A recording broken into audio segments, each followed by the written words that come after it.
예수님이 여리고성 근처에 도착하셨을 때 한 맹인이 길가에 앉아서 구걸을 하고 있었습니다. 오늘 본문에 나오는 한 맹인은 예수님을 만나기 전과 예수님을 만난 후가 완전히 달라지게 됩니다. 맹인이 예수님을 만나기 전에는 비참한 인생이었습니다. 맹인은 눈이 보이지 않았기 때문에 정상적인 경제활동을 할 수가 없었습니다. 그가 할 수 있었던 일은 길가에 앉아서 지나가는 사람들에게 구걸을 하는 것이었습니다. 그는 하루하루 구걸을 하면서 겨우 생명을 연장해 나갈 수 있었습니다. 정말 비참한 인생이죠. 이런 사람에게 무슨 내일이 있고 소망이 있었겠습니까? 죽지 못해서 살았다는 것을 우리가 알 수 있습니다. 혹시 이 자리 가운데도 인생이 너무 버겁고 힘든 분들이 계실까요? 오늘 본문의 말씀이 나에게 주시는 소망의 말씀으로 들려지기를 주님의 이름으로 축복합니다. 이렇게 소망이 없던 맹인에게 어느 날 엄청난 인파의 사람 발자국 소리, 사람 말소리가 들려왔던 것입니다. 궁금하잖아요. 갑자기 무슨 일이길래 이렇게 많은 사람들의 발자국 소리, 말소리가 들릴까? 그래서 36절에 보니까 맹인이 사람들에게 묻습니다. 무슨 일이냐? 그러자 사람들이 맹인에게 대답을 해줍니다. 오늘 본문 37절을 다시 한번 읽겠습니다. 37절 시작. 그들이 나사렛 예수께서 지나가신다 하니. 저는 오늘 본문의 말씀을 묵상하면서 오늘 이 37절의 말씀, 나사렛 예수께서 지나가신다 이 소문이 오늘 소망이 없던 맹인에게는 복음으로 들려졌겠다라는 묵상이 되어졌습니다. 이후에 이어지는 맹인의 행동을 근거로 볼 때 맹인은 이미 예수님께서 지나가신다라는 소문을 듣기 전에 예수님이 메시아라는 소문을 들었다는 것을 우리가 유추해 볼 수가 있습니다. 맹인이 이어지는 본문에서 예수님을 뭐라고 고백합니까? 다윗의 자손이요. 이것은 맹인이 이미 예수님을 메시아로 인식했다는 것을 우리에게 말씀하고 있는 거예요. 오늘 예수님께서는요 37절의 말씀을 통해서 우리에게 도전하고 있는 것입니다. 너희에게 진짜 복음은 무엇이냐? 오늘 맹인에게 있어서 진짜 복음은 무엇입니까? 예수님이었습니다. 오늘 우리에게도 예수님이 진짜 복음이 되어지기를 주님의 이름으로 축복합니다. 맹인에게 있어서 감사했던 점은요 그의 눈은 어두웠지만 그의 귀는 열려 있었다는 것입니다. 들을 수 있다는 것이 얼마나 큰 축복입니까? 육체가 멀쩡해도요 예수님의 말씀처럼 보아도 보지 못하고 들어도 깨닫지 못하는 사람들이 천지가 되는 것입니다. 그런데 로마서 10장 17절에 보면 믿음은 들음에서 난다고 했거든요. 아무리 비참한 인생이라도 귀가 열려 있으면, 예수님의 복음이 선포될 때 그 귀가 열려 있으면, 그 귀가 열려서 그 인생을 예수님께 걸면요 그 인생이 어둠에서 빛으로, 슬픔에서 희락으로, 절망에서 희망으로 바뀌어지는 것을 보게 되는 것입니다. 저와 성도님들도 오늘 이 예수님이라는 복음 앞에 우리의 인생을 걸고 소망을 걸 수 있기를 바랍니다. 그럴 때 오늘 이 맹인에게 나타났던 아름다운 하나님의 역사가 오늘 우리에게도 나타나게 될 줄 믿습니다. 오늘 예수님이 지나가신다라는 이 한 말씀에 맹인의 인생이 전환점이 되었던 것처럼 오늘 예배를 통해서 선포되는 하나님의 한 말씀이 우리의 인생의 전환점이 되기를 원합니다. 그러므로 강단에서, 성경에서, 또 외부에서 들려오는 하나님의 말씀을 우리가 흘려듣지 않고 정말 그 말씀을 내 마음에 두고 내 인생을 걸 수 있기를 바랍니다. 오늘 본문의 맹인은요 예수님이 지나가신다는 말에 소망을 걸었고요 결단을 했고요 그 결단을 실행하게 됩니다. 오늘 본문 38절을 다시 한번 읽겠습니다. 38절 시작. 맹인이 외쳐 이르되 다윗의 자손 예수여 나를 불쌍히 여기소서 하거늘. 아멘. 맹인은 그동안 사람들을 붙잡고 도와달라고 외쳤던 사람이었습니다. 그런데 오늘 본문의 맹인이 달라진 거예요. 사람에게 도움을 요청하는 것이 아니라 누구에게 도움을 요청합니까? 예수님께 도움을 요청하는 것입니다. 그러므로 신앙의 시작은요 사람을 찾아다니지 않고 예수님께 도움을 요청할 때부터 그 신앙이 시작된다는 생각이 들었습니다.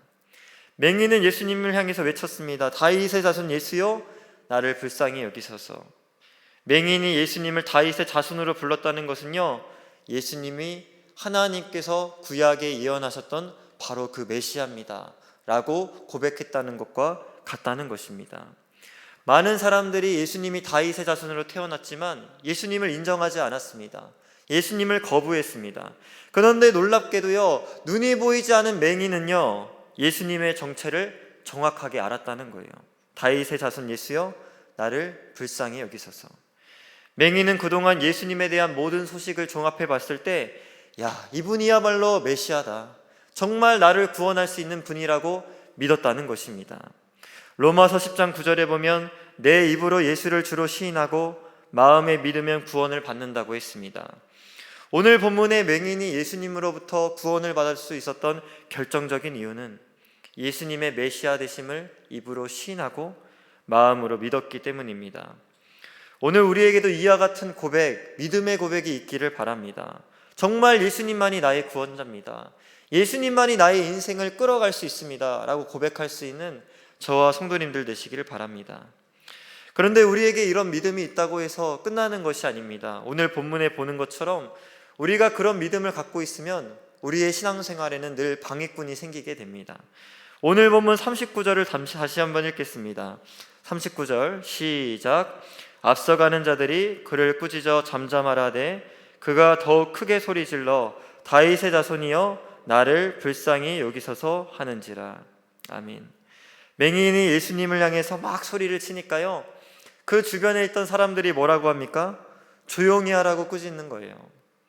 이번 세종지방 부흥성회 때 강사 목사님이 이런 말씀을 하셨죠. 신앙생활을 제대로 하려면 영적인 맷집이 좀 필요하다고. 저는 그 말씀에 공감이 되었습니다. 우리가 예수님을 잘 믿기로 결단했을 때 모든 사람이 우리에게 박수를 쳐주고 야, 너 정말 잘한다, 그렇게 말하는 것이 아니래요. 오늘 본문의 말씀처럼 우리가 예수님을 제대로 믿기로 시작할 때 많은 신앙의 방해꾼들이 생기고 시기하고 질투하는 사람들이 생긴다는 것입니다. 그러므로 성도님들, 그런 일을 생길 때, 신앙의 방해꾼이 생길 때 낙심하지 마시기 바랍니다. 지금 당연한 일이 일어난 것입니다. 우리가 예수님을 잘 믿으려고 하니까 사탄 마귀가 역사하는 거예요. 그것을 두려워하지 말라고 말씀하고 있는 것입니다. 우리는 신앙생활을 할 때 우리를 방해하는 사람들에게 마음을 빼앗기지 말고 오늘 본문의 맹인이 어떻게 합니까? 조용히 하라고 하는 사람들 앞에서 오히려 더 크게 소리질러 예수님, 나를 도와달라고, 불쌍히 여겨달라고 고백했던 것입니다. 우리에게도 이 믿음이 있기를 바랍니다. 맹인은요, 모든 마음이 예수님께 지금 올인된 거예요. 남들이 뭐라고 하든 신경 안 씁니다. 나는 예수님만으로 충분하니까, 난 예수님이 나의 구원이니까. 오늘 그 고백이 있어야 될 줄 믿습니다. 우리도 이런 마음으로 주님께 예배를 드리고 주님을 붙잡으면요, 오늘 맹인이 경험했던 이 놀라운 역사를 경험하게 되는 것입니다. 그렇게 맹인이 사람들의 방해에도 굴하지 않고 더 크게 소리질러 예수님을 붙잡은 결과 오늘 본문 40절을 보십시오. 맹인의 부르짖음이 어떻게 합니까? 예수님의 발걸음을 멈춰 세우는 것입니다. 오늘 본문 40절을 다시 한번 읽겠습니다. 40절 시작. 예수께서 머물러 서서 명하여 데려오라 하셨더니 그가 가까이 오매 물어 이르시되. 아멘. 저는 오늘 예수님께서 머물러 섰다라는 말씀에 큰 은혜를 받았습니다. 그래서 오늘 본문의 맹인을 제가 정의해 봤는데요, 예수님을 멈춰 세우는 믿음, 예수님을 멈춰 세우는 믿음. 맹인의 믿음의 기도가 예수님을 멈춰 세웠던 것처럼 오늘 우리의 믿음의 기도도요, 예수님을 멈춰 세우고 예수님을 주목시키는 기도가 되어야 할 줄 믿습니다. 성도님들의 인생에도요, 예수님을 멈춰 세우게 하셨던 그런 기도를 했던 기억이 있을 것입니다.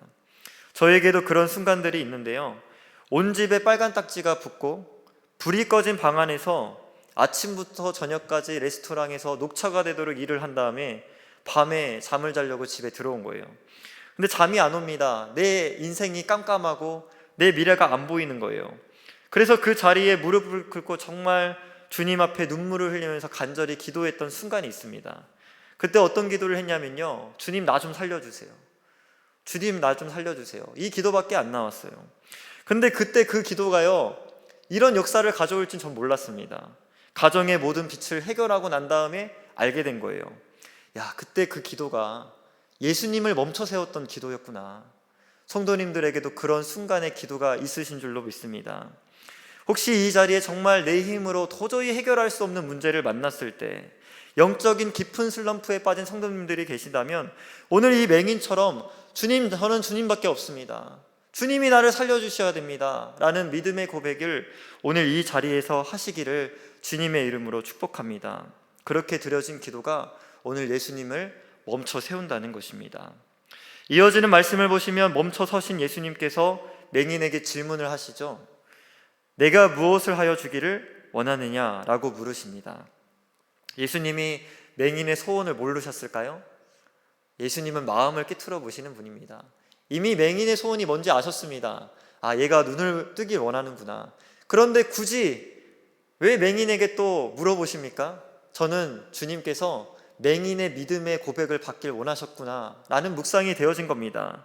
에스겔 말씀에서도 보면요, 하나님이 바벨론에서 포로 생활하고 있는 이스라엘 백성들을 구원하시겠다고 약속을 하거든요. 근데 에스겔에 나오는 이스라엘 백성들에게 하나님이 요구하세요. 구하라고. 내가 너희를 구원할 텐데 구하라고 요구하시는 것처럼 오늘 이 맹인에게도 예수님이 구하라고 요구하고 있다는 생각이 들었다는 것입니다. 그러므로 성도님들, 기도하실 때 주님 앞에 믿음을 좀 고백하시기를 바랍니다. 주님이 우리의 그런 믿음의 고백을 받길 원하신다는 거예요. 41절을 보세요. 맹인이 믿음으로 고백합니다. 주여 보기를 원합니다. 이 보기를 원합니다에는 맹인의 믿음이 있다니까요. 어떤 믿음입니까? 주님이 나의 눈을 뜨게 할 수 있다. 이 믿음이 있었다는 것입니다. 우리에게도 그 기도가, 우리의 기도에도 그런 믿음이 있기를 주님의 이름으로 축복합니다. 끝으로 그렇게 구원받은 우리는 주님 앞에 어떤 행동을 취해야 되나?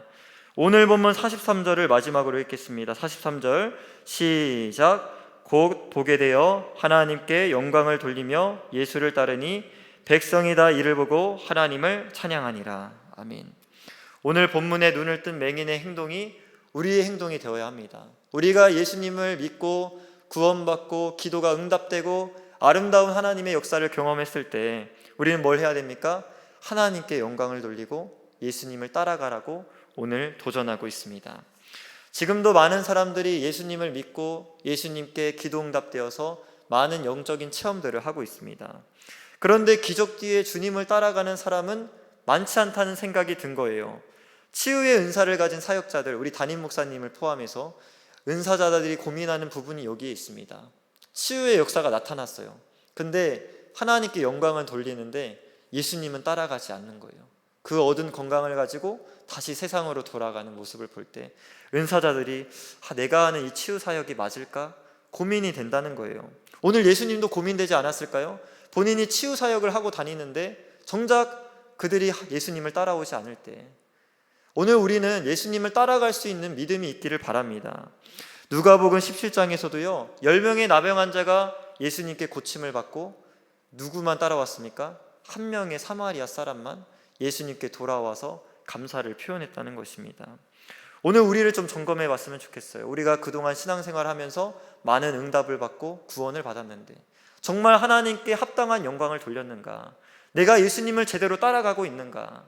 우리가 오늘 이 자리에서 결단했으면 좋겠어요. 주님, 내가 받은 구원, 내가 받은 응답, 내가 주님을 따라가는 것으로 내 행동으로 보여드리겠습니다. 그런 고백이 있기를 바랍니다. 설교를 정리합니다. 오늘 예수님께 모든 소망을 두시길 바랍니다. 다른 것을 붙잡지 마시고요. 오늘 이 기도회만큼은 정말 예수님만 붙잡는 시간이 되기를 원합니다. 우리가 예수님을 제대로 믿으려고 하면 방해가 따릅니다. 그럴 때 우리는 더 예수님께 부르짖고 예수님께 매달릴 수 있길 바랍니다. 그럴 때 주님이 어떻게 하신다고요? 멈춰 서신다고요. 우리 성도님들을 주목해 보신다고 말씀하고 있는 것입니다. 오늘도 주님 우리에게 원하시는 건 뭐냐? 믿음의 고백입니다. 우리가 그렇게 믿음으로 고백할 때 주님은 기다렸다는 듯이 우리의 기도에 응답하시고 우리를 주님을 따르는 인생으로 변화시키실 것입니다. 그런 인생으로 변화시킬 주님을 기대하시면서 오늘도 주님께 달려갈 수 있는 저와 모든 성도님들 되시기를 바랍니다. 기도하시겠습니다. 참 좋으신 하나님 감사합니다. 오늘도 우리의 새벽을 깨우시고 어린아이에부터 어른까지 오늘도 맹인처럼 주님 앞에 기도하게 하신 것 감사합니다. 오늘도 주님 앞에 기도할 때 우리의 믿음을 보이기 원합니다. 예수님밖에 없습니다. 예수님이 우리의 구원이고 응답입니다 고백하는 성도들에게 하나님의 아름다운 역사, 놀라운 역사를 베풀어 주시옵소서. 또한 우리가 기도가 응답되고 하나님의 구원을 경험했을 때 외면하는 것이 아니라 예수님을 잘 따르는 삶으로 이어질 수 있도록 성도님들의 삶을 주장하여 주시옵소서. 예수님의 이름으로 기도드립니다. 아멘. 이 시간 우리